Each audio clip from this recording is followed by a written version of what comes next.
உனக்கு வேணால் காசு பெருசாக இருக்கலாம், எனக்கு நேர்மை தான் பெருசு. உனக்கு வேணால் அந்தஸ்து பதவி பெருசாக இருக்கலாம், எனக்கு இவர் ஒழுக்கம்தான் பெருசு. அப்போ என்கிட்ட எது வேல்யூங்கிறதே உங்களுக்கு தெரியல பார்த்தியா?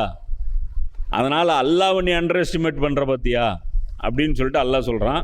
அந்த அடிப்படையில் அல்லாஹ் என்ன சொல்கிறான், யாருக்குமே இறைச்செய்தி இறங்காது அப்படிங்கிறது அது உங்களுடைய அந்த தாழ்ந்த எண்ணம், அந்த எண்ணத்தை கொண்டு வந்து எனக்கு ஃபிட் பண்ணுறீங்க அப்படின்னு. இப்போது இது அந்த காலகட்டத்தில் தாவீல ஹாஸ், புரியுதா? தாவீல ஹாஸ் தாவீலாம் சொல்லியிருக்கேன்ல, அதாவது அந்த காலத்துக்கு எப்படி பொருந்தது இந்த வசனம், இன்றைக்கி எப்படி பொருந்தது.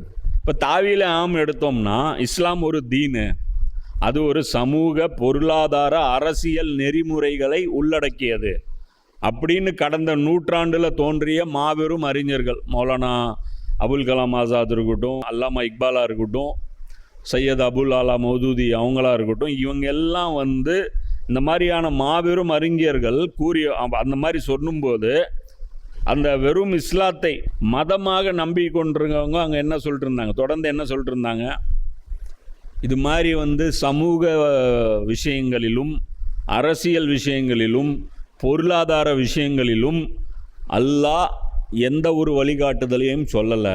இப்போ இன்றைக்கி மதம்னு அதானே சொல்கிறாங்க. இஸ்லாமுங்கிறது ஒரு தீனு, புரியுதா? நாம் இந்த நிறைய இடத்துல அது விளக்கம் சொல்லியிருப்போம். இஸ்லாம் ஒரு தீன்னா என்ன, மதம்னா என்ன அப்படின்னு. தீன்னா 6 விஷயம், மதம்னா 3 விஷயம். மதம்னா என்ன? மதம் நம்பிக்கைகள், சடங்குகள், அப்புறம் வழிபாடுகள், வணக்க வழிபாடுகள், இது 3 இருந்துச்சுன்னா மதம். அது கூட சமூகம், பொருளாதாரம், அரசியல், இது 3ம் சேர்ந்துருச்சுன்னா தீனு.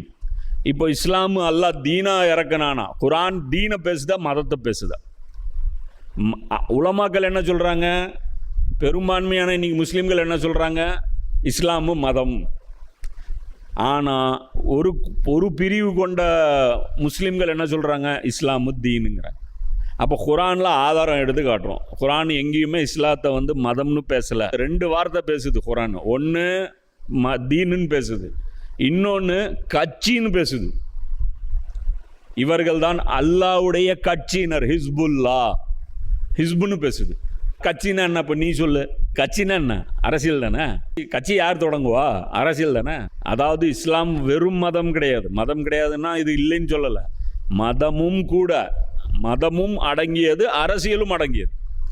அப்போது இந்த இடத்துல இவங்க என்ன நினைக்கிறாங்க, இவங்களும் அதே வேலை தான் பண்ணுறாங்க. இன்றைக்கி இருக்கக்கூடிய அந்த நம்முடைய உலமாக்கள் என்ன பண்ணுறாங்க, வெள்ளைக்காரன் வாழ்ந்த காலத்தில் இவங்கெல்லாம் என்ன பேசுனாங்க, இல்லை அதாவது இது தீனுன்னு சொல்லி ஒரு பக்கம் இவங்கெல்லாம் கதறாங்க. யார்? அபுல் கலாம் ஆசாது, அல்லாமா இக்பால், மௌலானா மௌதூதி, இவங்கெல்லாம் சொல்கிறாங்க இஸ்லாம்ங்கிறது தீனு, இது மதமாக்கி வச்சுருந்தோம், மன்னராட்சி கீழே இப்படி இது மாறிடுச்சு, வாங்க இதை சரி பண்ணலாம் அப்படின்னு சொன்னால் எங்களுக்கு மதமே போதும். அல்லாஹ் இது பற்றியெல்லாம் மறுமையில் குற்றம் பிடிக்க மாட்டான். எதை பற்றி? இன்னி வரைக்கும் முஸ்லீமுடைய ஸ்டேட்டஸ் என்ன? இன்னைக்கு அரசியலில் மதம் இருக்கணுமா இருக்கக்கூடாதான்னு கேட்டால் இன்றைக்கி முஸ்லீம் என்ன சொல்கிறான், மதச்சார்பின்மை தான் உலகத்திற்கு சரியான தீர்வுங்கிறான். அரசியலில் எப்படிப்பட்ட இருக்கணும், மத சார்பு இருக்கக்கூடாது. அரசியல் வேறு, ஆன்மீகம் வேறு. இது யாருடைய கோஷம்? இது தஜ்ஜாலுடைய கோஷம். இது தெளிவான குஃப்ரு. என்ன நினைக்கிறாங்க அல்லாஹ்வை பற்றி? நீங்கள் அல்லாஹ்வை பற்றி என்ன நினைக்கிறீங்க? அல்லாஹ்வுக்கு ஒரு அக்கறையும் கிடையாது. எவன் வேணாலும் எக்கேடு கெட்டு போனாலும் பிரச்சனை இல்லை. அல்லாஹ்வுக்கு நேரத்துக்கு படையல் மாதிரி தொழுகை அவனுக்கு காணிக்கையாக செலுத்தணும், அல்லாஹ்வுக்கு ஹஜ்ஜு செஞ்சிடணும், அல்லாஹ்வுக்கு நோன்பு வச்சிடணும். மீதி உலகம் எப்படி நாசமாக போனாலும் அல்லாஹ்வுக்கு அதை பற்றி கவலை கிடையாது. இவங்களை பற்றி, மனிதர்களை பற்றி அல்லாஹ் ஒரு கவலையும் இல்லாதமாக இருக்கிறான் அப்படின்னு சொல்லி தான் நான் மக்கள்கிட்ட நீ கொண்டு போய் ப்ரெசென்ட் பண்ணுறேன்.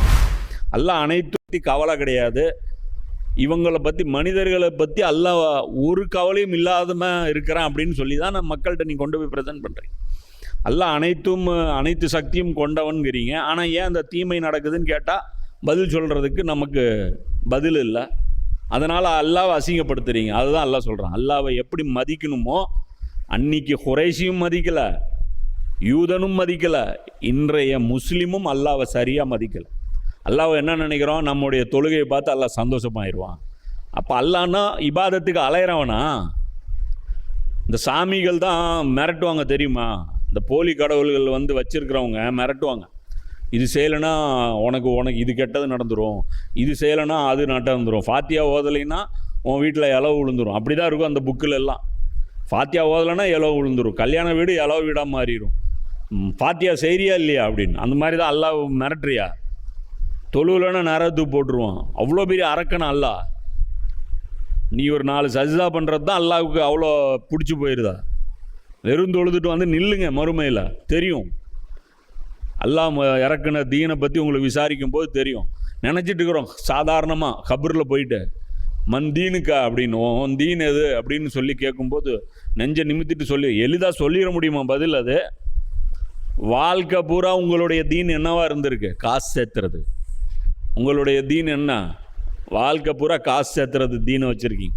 வேறு எந்த தீனும் உங்களுக்கு கிடையாது அப்படிங்கிறத அங்கே முடிஞ்சிடும். ஸோ இப்போ இந்த இடத்துல அவங்க எவ்வளோ